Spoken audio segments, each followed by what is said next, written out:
આણંદ જિલ્લાના સામરખા ગામે વિકાસ કામોમાં રોડા નાખતા કેટલાક ઇસમો સામે ચાલુ સરપંચ ભાવિનભાઈ પરમાર દ્વારા આણંદની કોર્ટમાં બદનક્ષીનો દાવો દાખલ કરવામાં આવ્યો. ગામના વિકાસ કામોમાં અડચણરૂપ કેટલાક વ્યક્તિઓ સામે આક્ષેપો કરેલા તે બાબતે તેઓને નોટિસ આપી અને આજ રોજ ગામના સરપંચ ભાવિનભાઈ પરમાર દ્વારા આણંદની નામદાર કોર્ટની અંદર પંચાયતની બદનક્ષી કરવા માટે અને વિકાસ કામોમાં રોડા નાખવા માટે જે ઇસમે કાર્યવાહી કરેલી તેઓની સામે બદનક્ષીનો દાવો દાખલ કરતા ગામમાં ખળભળાટ. ભાવિનભાઈ પરમાર દ્વારા આ આક્ષેપો સદંતર ખોટા હોવાનો ખુલાસો. ગ્રામ પંચાયત દ્વારા વિકાસ કામોને પ્રાધાન્ય આપવામાં અને ગામની અંદર સુરક્ષા માટે સીસીટીવી નાખવા માટે તેઓની પહેલ કરવામાં આવશે તેવી તેમની રજૂઆત. આણંદ જિલ્લો અને આણંદ જિલ્લાનું સામરખા ગામ, આ ગામની અંદર સરપંચ તરીકે ભાવિનભાઈ પરમાર ચાર્જ સંભાળે છે. આમ તો ગામનું નામ સામરખા, પણ ભાવિનભાઈનો એક ગુરુમંત્ર રહ્યો છે કે ગામમાં બધા સરખા, અને એ નાતે ગામની અંદર વિકાસ કામોને પ્રાધાન્ય આપવાનું કામ કર્યું છે.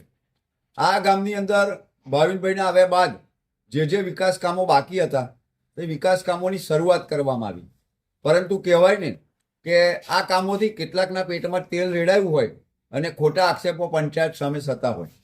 ગામના જ વ્યક્તિ દ્વારા પંચાયત સામે, પંચાયતના સરપંચ સામે કેટલાક આક્ષેપો કરવામાં આવ્યા, અને આ આક્ષેપોના અનુસંધાને આજે આપણે ગામના સરપંચ ભાવિનભાઈની મુલાકાત લીધી છે. ત્યારે આ આક્ષેપોમાં કેટલું તથ્ય છે ને આક્ષેપો કેટલા ખોટા છે તે બાબતનો યોગ્ય ખુલાસો મેળવીશું. ભાવિનભાઈ, ગ્રામ પંચાયતની અંદર આપ વિકાસ કામો કરી રહ્યા છો ને ગામના જ કોઈક વ્યક્તિ દ્વારા ગામની અંદર એકના એક કામો વધારે વખત કરવાના આક્ષેપો કરવામાં આવ્યા છે. શું કહેશો આપ તે બાબતે? તમામ આક્ષેપો તમામ ખોટા છે. અમારા તાલુકા પંચાયતના ઇજનેર દ્વારા એને કોઈ બી વસ્તુની એસ્ટિમેટ બનાવે, પછી વર્ક ઓર્ડર કરવામાં આવશે, ત્યારબાદ તેનું બિલ લખવામાં આવશે. અમારે એમાં કોઈ રોલ હોતો નથી. તેમ છતાં અમારી પર ખોટા આક્ષેપો કરેલ છે. જે ભરતભાઈ મગનભાઈ પટેલ છે એમને પંચાયતની જગ્યા પર દબાણ કરેલ હોય એથી અમે પંચાયત દ્વારા નોટિસ આપેલી. નોટિસ આપ્યા બાદ તેઓ અમારી પર ખોટા આક્ષેપો કર્યા. તદ્દન પાયાવિહોણા આક્ષેપો છે. ભરતભાઈ દ્વારા જે આક્ષેપો કરવામાં આવ્યા છે તે પાયાવિહોણા છે. તેઓ દ્વારા પંચાયતની જમીન પર દબાણ કરવામાં આવ્યું છે. આ દબાણ અંગેની કોઈ આપણે માપણી કરવામાં આવી છે કે કેમ?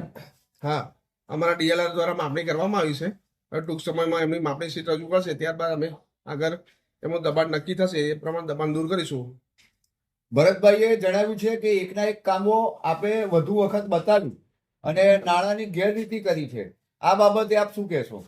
એ તમામ આક્ષેપો ખોટા છે. એમને જણાવ્યું છે કે ભાઈ સોલંકી ફળિયાથી કબ્રસ્તાન સુધી અને કબ્રસ્તાનથી હનુમાન મંદિર સુધી, હનુમાન મંદિરથી કબ્રસ્તાન સુધી 350 મીટરની લંબાઈ છે. એ લંબાઈમાં એક 5 લાખ રૂપિયા 55 મીટર જેટલું કામ 500 NB3 પાઇપનું કામ થાય છે.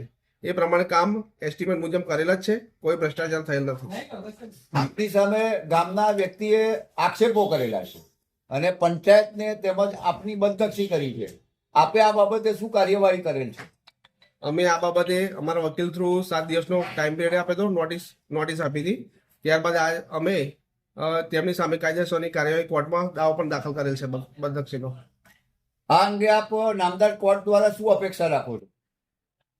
નામદાર કોર્ટ દ્વારા આપણે અપેક્ષા રાખીએ છીએ કે જે અમારી પર ખોટા આક્ષેપો થયા તેનો અમને ન્યાય મળે એવી અમારી અપેક્ષા છે. આપ જ્યારે સરપંચ તરીકે બિરાજમાન છો ત્યારે આવા આક્ષેપોના કારણે ગામના વિકાસ કામોને કોઈ અસર થશે કે કેમ? ના, કોઈ નહીં. અમે અમારું જે કામ છે એ રનિંગ ચાલુ જ રાખીશું. અમે કોઈ એવું મન ઉપર લેવાના નથી. આવા આક્ષેપોના કારણે ગામ લોકોનો આપને કેવો સહયોગ મળ્યો છે? ગામ મારો ટોટલી 90% અમારી સાથે છે. ગામમાં કોઈ મારો વિરોધ કરતું નથી. મારી સાથે છે બધા તમામ ગામ લોકો.